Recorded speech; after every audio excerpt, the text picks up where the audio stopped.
Salve, salve, torcida vascaína. Tô na área para mais um vídeo pós-jogo. Se tá chegando pela primeira vez aqui, não me conhece, muito prazer, meu nome é Eduardo.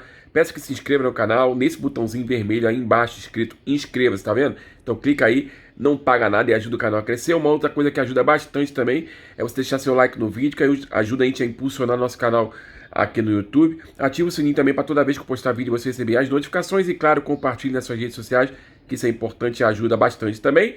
Termina o clássico, né? Botafogo 2, Vasco 4, né? Um excelente resultado para o Vasco, que agora troca de posição com o Botafogo na tabela. Então o Vasco entra no G4 e passa a depender só de si para chegar nas semifinais do Campeonato Carioca. O jogo começou com o Botafogo melhor, né?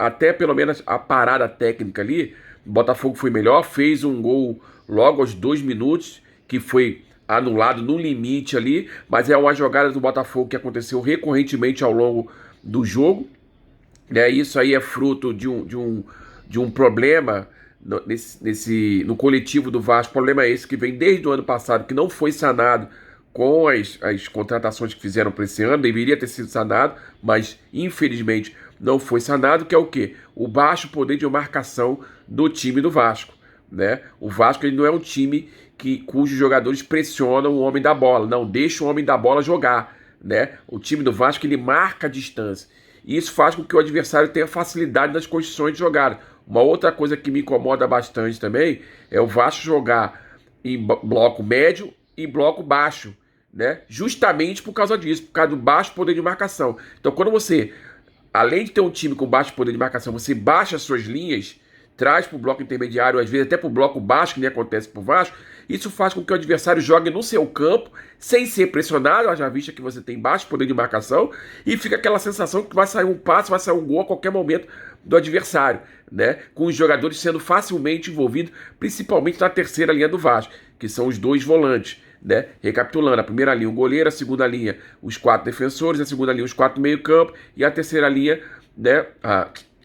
A terceira linha, os 4 meio-campo, e a quarta linha, os 2 atacantes, no clássico 4-4-2, aí dependendo do esquema tático adotado, isso vai mudando, né? Então, o gol do Botafogo, ele sai numa jogada em que o ponta do Botafogo, esqueci o nome dele agora, Vitor Sá, lembrei, Vitor Sá, ele traz a bola para o meio em velocidade, toca a bola e agride o espaço vazio, né? Todas as jogadas dele eram nesse sentido. Então, das duas, uma. Ou o cara que está marcando, o Vitor Sá, no momento que ele traz a bola para o meio, toca e agride o espaço vazio, ataca o espaço vazio junto com ele, para não deixar ele invadir sozinho esse espaço vazio, consequentemente correr junto com ele, né? Ou uma outra possibilidade é você fechar, né, a linha de passe do homem que vai receber essa bola e vai dar o passe para ele no ponto futuro, para ele agredir justamente o espaço vazio e pegar essa bola no ponto futuro. Não era o que acontecia. Então o Vitor Sá trazia para o meio, tocava a bola, o homem que recebia a bola não era pressionado, não fechava a linha de passe, e ele corria no espaço vazio e recebia livre na frente. Foi assim que saiu o gol do Botafogo anulado. Tiveram outras jogadas do Botafogo assim também, inclusive com o próprio Vitor Sá, que ele tomou a decisão errada, ao invés de finalizar, ele tenta tocar para trás, para o alívio do Vasco, né? Tenta tocar para trás, toca errado e o Vasco consegue se safar. E teve uma outra jogada que foi com o lateral uruguaio do Botafogo na mesma jogada, toca, agride o espaço vazio, recebe de primeira, só que ele foi na linha de fundo, se embaralhou todo ali e perdeu o gol. Então o Vasco se safou de tomar os gols nessa jogada do Botafogo, né? Vem a parada técnica, o Vasco faz um ajuste, principalmente na sua terceira linha. O Vasco me estranhou também, né? O Vasco vem jogando no esquema 3-5-2 para aproveitar essa questão da parte ofensiva, seja do Paulo Henrique pela direita, seja do Piton pela esquerda. Até aí tudo bem, não tem problema nenhum. Quando o Vasco está na sua fase defensiva, se defendendo, né, sem a bola, né, os alas, tanto o Piton quanto o Luiz Henrique, eles vão preencher, o Paulo Henrique, desculpa, eles vão preencher a segunda linha, onde tem os 3 zagueiros. Então essa segunda linha, ela passa a ficar com 5. E o problema do Vasco está na terceira linha, vem desde o ano passado, né? Se você, em certo momento do jogo, o Vasco ficou no esquema 5-2-3, ou seja, o David abria pela direita, o Vegete centralizado e o Paê pela esquerda, só com o chileno e o Zé Gabriel marcando por dentro. Ou seja, Como os três da frente também não pressionam o homem da bola, quando sai o passe quebra-linhas, você deixa os dois volantes vendidos. Principalmente se não tiver uma recomposição defensiva. Então sai o passe entre linhas para a lateral do campo, para dar amplitude, né? O Botafogo faz aquela jogada, seja o Vitor Sá de um lado ou o próprio lateral que fez a jogada do outro, né? Eles trazem para dentro, quando traz para dentro, força um dos volantes a sair dessa cobertura, né? E deixando espaço por dentro. Então se ele toca, fica o meio adversário sozinho, né? A segunda linha do Vasco, ela tá para dentro da área, porque o time tá com um bloco baixo, ou seja, no bloco baixo, essa segunda linha ela vai toda para dentro da grande área, né? E quando fica só com dois jogadores na terceira linha, sem poder de marcação, eles são facilmente envolvidos. Facilmente envolvido, né? Você deixa os jogadores adversários na meia-lua do Vasco. Foi assim que saiu o primeiro gol do Botafogo, numa jogada, né, que eles envolveram a marcação do Vasco. A bola é lançada pro Tiquinho, né? E o Tiquinho só ajeita, o cara vem de trás, o Eduardo livre e bate, né? E faz 1-0 Botafogo, né? Num problema crônico do Vasco que acontece desde do ano passado. Então o ideal é você preencher essa terceira linha, não jogar no 5-2-3 para facilitar. Quando estiver na sua fase defensiva, marca no 5-4-1.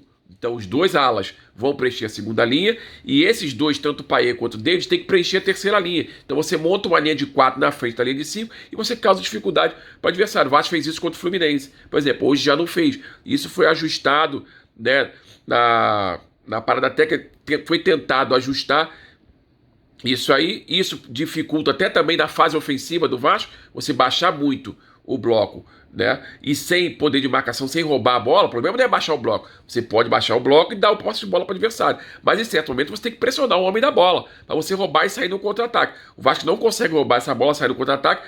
Quando o adversário, por exemplo, erra, que o Vasco retoma essa bola, o time inteiro está no seu campo de defesa. Então, como o time inteiro está no seu campo de defesa e o time adversário também está no seu campo de defesa, isso vai forçar você a dar um chutão. Você dando o chutão, você vai ficar em inferioridade numérica, né, lá no campo do adversário. É isso que está acontecendo no time do Vasco. Sem a velocidade, porque o Vasco não tem esse desafogo. O David, por mais que tenha velocidade, né, não recebe essa bola para puxar e tirar o time lá de trás como desafogo, né? Vira e mexe, é chutão para frente para você se livrar do problema, tirar a bola da zona de pressão, e esse chutão cai no Vegete, que não tem velocidade, cai no David, sempre em inferioridade numérica, e com isso o Vasco perde a bola e volta o adversário. O time do Vasco não é um time que tem essa transição ofensiva em velocidade. Teria se tivesse o Adson em campo, né, como tinha com o Gabriel Peck. Hoje perdeu isso. Então o Vasco mais de manutenção de posse de bola, né? Então que o quarto gol do Vasco sai justamente na manutenção de posse de bola. Não deu para atacar, volta a bola, jogadores próximos um dos outros, né? A transição ofensiva sendo feita de forma mais lenta, gradual, mas mantendo a posse de bola, fazendo com que os jogadores joguem mais próximos um dos outros. E aí na troca de passe, né, o Vasco foi e conseguiu sair o quarto gol, tomou o segundo gol numa jogada esporádica, num golaço do Eduardo de bicicleta, né? Mas o Vasco, depois que fez o 4-1, o Vasco já tava com o jogo na mão, ficou só cadenciando, né, valorizando ali a posse de bola, que é o que tem que fazer mesmo nessas questões, né? Excelente vitória do Vasco, mas o Vasco ainda precisa de reforços, né? Precisa de reforços. Esse é um problema, né, crônico, que vem desde o ano passado e se repetiu esse ano. Baixo poder de marcação do time do Vasco. Vocês ainda vão me ver falando muito isso aqui ao longo da temporada. Escuta o que eu estou falando para vocês, porque esse problema não foi consertado, fruto das características dos jogadores. O jogador que joga por dentro, volante, que mais diminui o espaço adversário é o Cocão. O resto, todo mundo marca a distância. Vamos ver como esse argentino que vai chegar agora do pré-olímpico vai entrar em campo, como é que vai ser essa questão aí. Mas no pré-olímpico, nos poucos jogos que eu vi dele, também não é aquele jogador de marcação-pressão, né? Então, ao que tudo indica, esse problema crônico do Vasco vai continuar. E isso aí vai nos trazer dificuldade ao longo da temporada. No mais, foi uma excelente vitória, né? E vamos em frente aí no campeonato, né? Faltam dois jogos, né? Já jogamos os 3 clássicos, então tem que vencer os 2 pequenos aí para a gente se posicionar bem na tabela, né, para poder ver qual adversário que vai pegar, ou o Flamengo ou o Fluminense, né, da semifinal do Campeonato Carioca aí. Esse foi o nosso pós-jogo de hoje, espero que vocês tenham gostado. Se vocês gostaram, peço mais uma vez que se inscreva no canal, deixe seu like no vídeo, ative o sininho para toda vez que postar vídeo você receber as notificações. Um abraço e até o próximo vídeo. Valeu!